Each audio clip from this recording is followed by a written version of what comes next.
Guys, আজকের এই ভিডিওতে রবীন্দ্রনাথ ঠাকুরের একটা চমৎকার শর্ট স্টোরি পোস্টমাস্টার নিয়ে ডিসকাস করব। রবীন্দ্রনাথ ঠাকুর গল্পটি লেখেন 1891-এ এবং এটিকে পাবলিশ করা হয় ওই একই ইয়ারে, মানে 1891-এ।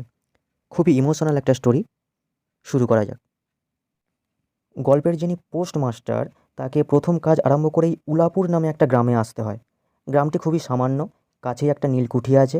কুঠির সাহেব এই নতুন পোস্ট অফিসটি স্থাপন করেছেন। আমাদের পোস্টমাস্টার কিন্তু কলকাতার ছেলে। জলের মাছকে ডাঙায় তুললে যেরকম হয়, এই গণ্ডক গ্রামের মধ্যে এসে পোস্টমাস্টারেরও সেরকম অবস্থা হলো। একখানা অন্ধকার আটচালার মধ্যে তার অফিস, কাছেই একটা পানাপুকুর, তার চারপাশে জঙ্গল। কুঠির, গোমস্তা প্রভৃতি যে সকল কর্মচারী আছে তাদের অবসর সময় প্রায় নেই এবং তারা ভদ্রলোকের সঙ্গে মেশার উপযুক্ত নয়। পোস্টমাস্টার কলকাতার ছেলে, তাই এই স্থানীয় লোকের সঙ্গে মেলামেশা তার হয়ে ওঠে না। অথচ তার হাতে বেশি কাজ নেই। কখনো কখনো দু একটা কবিতা লেখার চেষ্টা করেন তিনি। সারাদিন তরুপল্লবের কম্পন এবং আকাশের মেঘ দেখে বড় সুখে দিন কেটে যায়, এরকম একটা ভাব তিনি কবিতার মধ্যে প্রকাশ করেন।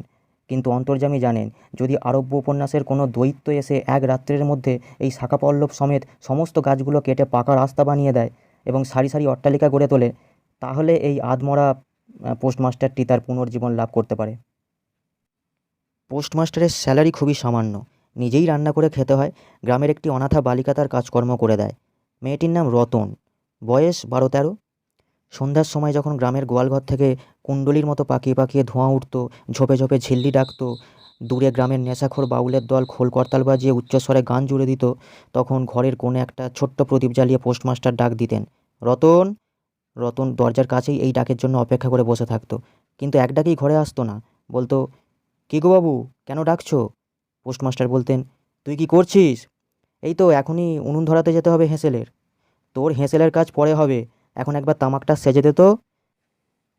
একটুও দেরি না করে দুটো গাল ফুলিয়ে কলকাতায় ফুঁ দিতে দিতে রতন ঘরে প্রবেশ করলো। তার হাত থেকে কলকাতা নিয়ে পোস্টমাস্টার তাকে জিজ্ঞাসা করলেন, আচ্ছা রতন, তোর মাকে মনে পড়ে? রতনের কিছুটা মনে পড়তো, কিছুটা মনে পড়তো না। তবে মায়ের চেয়ে তার বাবা তাকে বেশি ভালোবাসতো। তার বাবাকে অল্প অল্প মনে আছে। সারাদিন পরিশ্রম করার পর তার বাবা বাড়ি ফিরত। তার মধ্যে দু একটা সন্ধে তার মনে পরিষ্কার ছবির মতো রয়ে গেছে। এই রকম কথা বলতে বলতে রতন পোস্টমাস্টারের পায়ের কাছে মাটির ওপর বসে পড়তো। মনে পড়তো তার একটা ছোট ভাই ছিল। অনেক দিন আগে বর্ষার দিনে একদিন একটা ডোবার ধারে দুজনে মিলে গাছের ভাঙা ডালকে ছিপ করে মিছিমিছি মাছ ধরাধরি খেলেছিল। অনেক গুরুতর ঘটনার চেয়ে সেই কথাটাই তার মনে বেশি উদয় হতো। এই রকম কথা বলতে বলতে মাঝে মাঝে বেশ রাত হয়ে যেত। তখন পোস্টমাস্টারের আর রান্না করতে ইচ্ছা করতো না। সকালের বাসি খাবার থাকতো এবং রতন তাড়াতাড়ি উনুন ধরিয়ে কয়েকটা রুটি সেঁকে আনতো। এই দিয়েই দুজনের রাতের খাবার হয়ে যেত। একদিন সন্ধ্যাবেলায় সেই বড় আটচালার কোণে অফিসের কাঠের চৌকির ওপর বসে পোস্টমাস্টার নিজের বাড়ির কথা বলতেন, ছোট ভাই, মা এবং দিদির কথা। এই গ্রামে একলা বসে যাদের জন্য তার হৃদয় ব্যথিত হয়ে উঠত তাদের কথা। পোস্টমাস্টারের মনে যেসব কথা নীলকুঠির গোমস্তাদের কাছে কোনো মতেই তিনি বলতে পারতেন না, সেই সব কথা এই গ্রামের ছোট্ট বালিকা রতনের কাছে তিনি নির্দ্বিধায় বলতেন। অবশেষে এমন হলো, কথোপকথনকালে রতন পোস্টমাস্টারের ফ্যামিলির লোকেদের মা, দিদি, দাদা বলে উল্লেখ করত, যেন তারা তাদের কতদিনের পরিচিত। এমনকি রতন তার মনে তাদের কাল্পনিক ছবিও এঁকে ফেলেছিল। একদিন বর্ষাকালে মেঘমুক্ত দুপুরবেলায় ঈষৎ সুকোমল বাতাস বইছিল। রৌদ্রে ভেজা ঘাস, গাছপালা থেকে এক প্রকার গন্ধ চারিদিকে ছড়িয়ে পড়ছিল।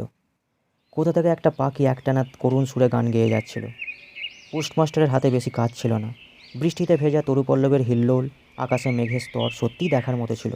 পোস্টমাস্টার তা দেখছিলেন এবং ভাবছিলেন, এই সময় যদি একজন কাছের মানুষ তার কাছে থাকতো, নিজের মানুষ তার কাছে থাকতো, তাহলে খুব ভালো হতো। পোস্টমাস্টার খুব একাকিত্বে ভুগছিলেন। তিনি একটা দীর্ঘ নিঃশ্বাস ফেললেন এবং ডাকলেন, রতন। রতন তখন পেয়ারাতলায় পা ছড়িয়ে বসে কাঁচা পেয়ারা খাচ্ছিল। পোস্টমাস্টারের এই ডাক শুনে ছুটে এসে হাঁপাতে হাঁপাতে বলল, দাদাবাবু, ডাকছো? পোস্টমাস্টার বললেন, তোকে আমি একটু একটু করে পড়তে শেখাবো। এই বলে সারা দুপুর তিনি রতনকে বেঙ্গলি অ্যালফাবেট শেখালেন এবং রতন অল্প দিনের মধ্যেই তা রপ্ত করে নিল। শ্রাবণ মাস, খাল, বিল, নালা সমস্ত কিছু বর্ষার জলে ভরে উঠেছে। এক নাগাড়ে ব্যাঙের ডাক এবং বৃষ্টির শব্দ। গ্রামের রাস্তায় চলাচল প্রায় এক প্রকার বন্ধ, নৌকায় করেই হাঁটে যেতে হয়। একদিন সকাল থেকে প্রচণ্ড বৃষ্টি হচ্ছিল। রতন দরজার কাছে বসে অপেক্ষা করছিল, কিন্তু অন্য দিনের মতো নিয়মিত ডাক না শুনতে পেয়ে আস্তে আস্তে ঘরের মধ্যে প্রবেশ করলো। দেখলো পোস্টমাস্টার তার খাটিয়ার ওপর শুয়ে আছেন, বিশ্রাম করছেন ভেবে রতন আস্তে আস্তে ঘর থেকে বেরিয়ে যাচ্ছিল। হঠাৎ শুনতে পেল, রতন। তাড়াতাড়ি ফিরে গিয়ে বলল, দাদাবাবু, ঘুমোচ্ছিলে? পোস্টমাস্টার কাতর স্বরে বললেন, শরীরটা ঠিক ভালো লাগছে না, দেখ তোমার কপালে হাত দিয়ে। এই নিতান্ত নিঃসঙ্গ প্রবাসে ঘন বর্ষায় রোগকাতর শরীরে একটুখানি সেবা পাওয়ার ইচ্ছা হওয়াটাই স্বাভাবিক। এরকম অবস্থায় স্নেহময়ী নারীরূপে জননী ও দিদি পাশে বসে আছেন এরকম মনে করতে ইচ্ছে করে। কিন্তু পোস্টমাস্টারের এই ইচ্ছা ব্যর্থ হলো না। বালিকা রতন তখন আর বালিকা রইল না। সে মুহূর্তের মধ্যেই জননীর পদ অধিকার করে বসল। বৈদ্য ডেকে আনলো, যথাসময়ে ওষুধ খাওয়ালো, সারা রাত্রি মাথার কাছে জেগে রইল, নিজে সমস্ত পথ্য রান্না করে দিল এবং শতবার জিজ্ঞাসা করলো, হ্যাঁ গো দাদাবাবু, একটুখানি ভালো বোধ হচ্ছে কি? বেশ কয়েকদিন পর পোস্টমাস্টার সুস্থ হয়ে উঠলেন এবং সিদ্ধান্ত নিলেন, আর নয়, এখান থেকে কোনো মতে বদলি হতেই হবে। স্থানীয় অস্বাস্থ্যের কথা উল্লেখ করে ইমিডিয়েটলি তিনি কলকাতায় কর্তৃপক্ষের কাছে একটা ট্রান্সফার হওয়ার জন্য দরখাস্ত লিখলেন। সেবা শুশ্রূষা করার পর রতন আবার আগেকার মতো সেই দরজার বাইরে বসে থাকলো। কিন্তু আগেকার মতো তার আর ডাক পড়ে না। মাঝে মাঝে উঁকি মেরে দেখে পোস্টমাস্টার অত্যন্ত অন্যমনস্কভাবে চৌকিতে বসে আছেন অথবা খাটিয়ায় শুয়ে আছেন। রতন যখন তার আহ্বান প্রত্যাশা করে বসে আছেন, তখন পোস্টমাস্টার অধীর আগ্রহে তার করা দরখাস্তের রিপ্লাইয়ের জন্য ওয়েট করছেন।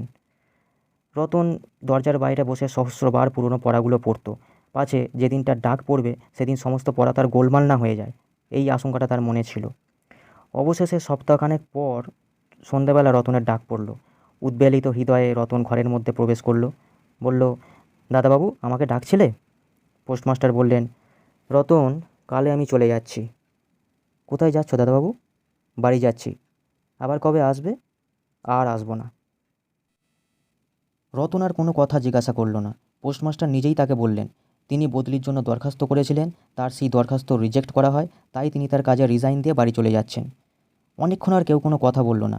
মিটমিট করে প্রদীপ জ্বলতে লাগলো এবং একটা জায়গায় ঘরের জীর্ণ চাল ভেদ করে একটি মাটির সরার ওপর টপ টপ করে বৃষ্টির জল পড়তে লাগলো। কিছুক্ষণ পরে রতন আস্তে আস্তে উঠে গিয়ে রান্নাঘরে রুটি করতে গেল, কিন্তু অন্য দিনের মতো চটপট হলো না। রতনের মাথার মধ্যে অনেক ভাবনার উদয় হলো। পোস্টমাস্টারের খাওয়া শেষ হয়ে যাওয়ার পর রতন তাকে জিজ্ঞাসা করলো, দাদাবাবু, আমাকে তোমাদের বাড়ি নিয়ে যাবে? পোস্টমাস্টার হেসে উত্তর দিলেন, সে কি করে হবে?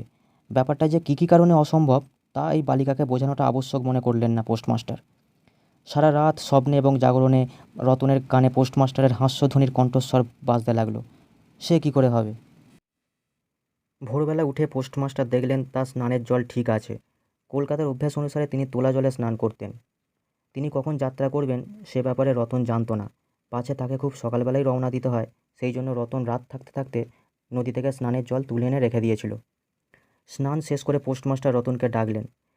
রতন নিঃশব্দে ঘরে প্রবেশ করলো এবং আদেশের অপেক্ষায় একবার পোস্টমাস্টারের মুখের দিকে দেখল।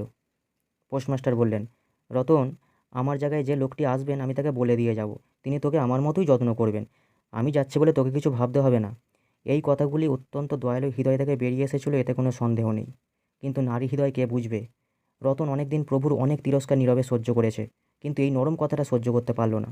একেবারে উচ্ছ্বসিত হৃদয়ে কেঁদে বলে উঠল, না না, তোমাকে কাউকে কিচ্ছু বলতে হবে না, আমি এখানে থাকতে চাই না। পোস্টমাস্টার রতনের এরকম ব্যবহার আগে দেখেনি, তাই অবাক হয়ে রইলেন। নতুন পোস্টমাস্টার এলেন, তাকে সমস্ত চার্জ বুঝিয়ে দিয়ে পুরাতন পোস্টমাস্টার যাওয়ার জন্য প্রস্তুত হলেন। যাওয়ার সময় রতনকে ডেকে বললেন, রতন, তোকে আমি কখনো কিছু দিতে পারিনি, আজ যাবার সময় তোকে কিছু দিয়ে গেলাম, এতে তো দিন কয়েক চলবে।